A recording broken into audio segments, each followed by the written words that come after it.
Ayan na po guys, dahil sa malawakang korapsyon sa ating bansa at wala nang sinasanto dito dahil nasa matataas na opisyal mismo mga kababayan ang doon mismo nagsimula ang korapsyon. Kaya ito si BBM ay bumuo ng independent commission na mag-imbestiga para sa kanila at wala po itong sasantuhin dito mga kababayan. At yun nga po mga kababayan, sinasabi nga po na wala po siyang isasama ng mga politiko dito. Dahil talagang kikilalanin niya at talagang malinis ang mga record ng mga 'to na kanyang pipiliin para mag-imbestiga sa mga kaso ng mga ito na idinadawit sa katiwalian ng ating An bansa. investigative commission. So they are not there to actually mete out punishment to whoever. They are there to find out the facts.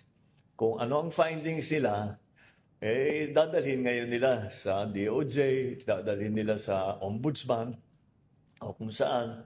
At kung hindi pa sila mag-appear, hindi pa sila sumagot doon sa akusasyon sa kanila, o hindi sila nag-appear para mag-testify, doon sila makukontempt.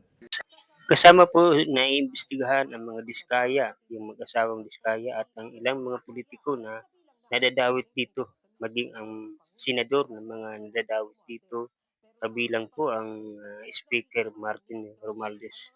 Kaya wala po dito kikilingan mga kababayan at aabangan po natin kung ano ba talaga ang mangyayari. Alam naman ninyo yan. Name drop lahat. Magpapakuha ng picture. Tapos sasabihin, tingnan mo, malapit kami. Sa isang araw, 1,000 yung nagpapapicture sa akin. So lahat yung 1,000 na yun, malapit sa akin. Di ba? So people have to be more careful. At wag silang masyadong gullible.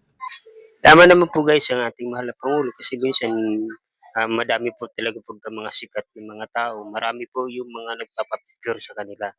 Kaya hindi puwede na nadawit na sila doon ay kasama na sila sa gano'n. Pero kailangan talaga ng imbestigasyon dito mga kabayan. Katulad nito ang mga diskaya na napakaraming dinadawit. At ang isang tanong dito mga kabayan kung qualify sila na maging star witness para ilantad itong katiwalian ng ating bansa. If there is a recognized threat, then of course we'll protect them, not because they're making allegations, not because they are part of the investigation, but because they're Filipinos.